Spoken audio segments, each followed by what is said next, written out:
কল্পনা করুন, পৃথিবীর বুকে কোটি কোটি বছর আগে ঘুরে বেড়াচ্ছে বিশালাকার দানব, যাদের গর্জনে কেঁপে উঠত জঙ্গল, যাদের পদচারণায় ধ্বংস হয়ে যেত গাছপালা। এরা আর কেউ নয়, ডাইনোসর। প্রায় 165 মিলিয়ন বছর ধরে তারা শাসন করেছে এই পৃথিবীকে। কিন্তু হঠাৎ করে যেন সবকিছু থেমে গেল, এক ঝটকায় বিলুপ্ত হয়ে গেল এই বিশাল প্রাণীগুলো। কিন্তু প্রশ্ন হলো, আসলে কিভাবে ঘটেছিল সেই বিলুপ্তি? পৃথিবীর ইতিহাসে অন্যতম বড় রহস্য এটাই। বিজ্ঞানীরা শত শত বছর ধরে খুঁজে ফিরছেন উত্তর। ভূমিকম্প, আগ্নেয়গিরির অগ্নুৎপাত, নাকি মহাজাগতিক ধাক্কা? আজকের ভিডিওতে আমরা জানবো সেই রোমাঞ্চকর কাহিনী, কিভাবে ডাইনোসরের শেষ হয়েছিল, কোন কোন তথ্য উঠে এসেছে, আর বিজ্ঞান কিভাবে খুঁজে বের করেছে কোটি কোটি বছর আগে সেই ভয়াবহ ঘটনার প্রমাণ।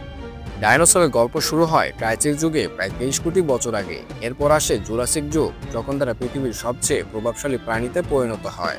সবুজ অরণ্য, বিস্তীর্ণ তৃণভূমি আর উষ্ণ জলবায়ু, সবকিছু যেন উপযুক্ত ছিল তাদের জন্য। কেউ ছিল ঘাসের মতো ছোট, আবার কেউ ছিল 10 তলা বাড়ির সমান লম্বা।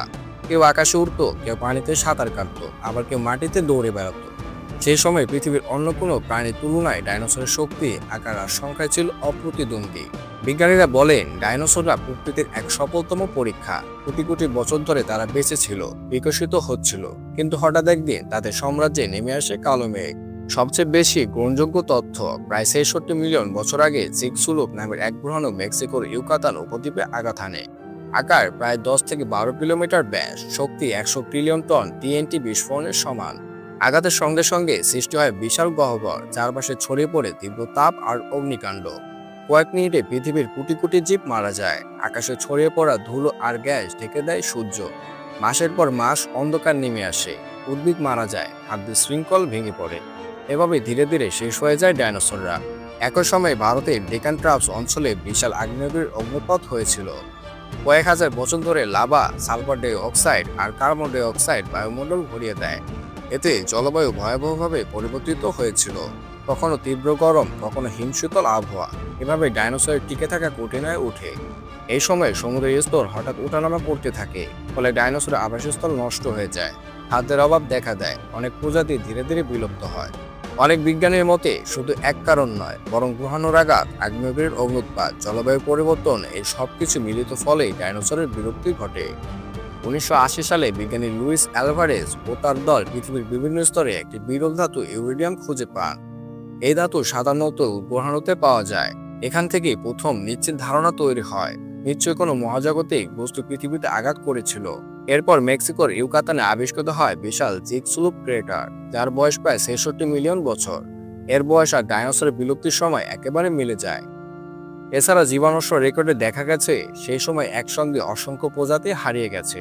শুধু ডাইনোসর নয়, সমুদ্রের অনেক প্রাণী, পোকামাকড়, এমনকি উদ্ভিদও বিলুপ্ত হয়েছে। এটাকে বলা হয় কেপিজি এক্সটিংশন ইভেন্ট। ডাইনোসরের পতনের পর পৃথিবীতে এক নতুন অধ্যায় শুরু হয়। তাদের জায়গা দখল করে স্তন্যপায়ী প্রাণীরা। ছোট ছোট ইঁদুর জাতীয় প্রাণী ধীরে ধীরে বিকশিত হতে থাকে। কোটি কোটি বছর পরে সেই স্তন্যপায়ী প্রাণীর বিবর্তন ঘটিয়ে জন্ম নেয় মানুষ। অর্থাৎ যদি ডাইনোসরের বিলুপ্ত না হতো, তবে হয়তো মানুষের অস্তিত্বই থাকতো না। তাহলে কি ডাইনোসর পুরোপুরি হারিয়ে গেছে? বিজ্ঞানীরা বলেন না। আসলে আজকের পাখিরা হলো ডাইনোসরের উত্তরসূরি। জীবাশ্মের তুলনামূলক গবেষণা প্রমাণ করেছে যে অনেক পাখি, বিশেষ করে ঈগল, বাজ পাখি ও উট পাখি বংশধররা সরাসরি ডাইনোসর থেকে এসেছে। অর্থাৎ একদিক থেকে বললে ডাইনোসর এখনো আমাদের চারপাশেই বেঁচে আছে। ডাইনোসরের বিলুপ্তি শুধু এক প্রাণীর ইতিহাস নয়, বরং পৃথিবীর ইতিহাসের অন্যতম বড় শিক্ষা।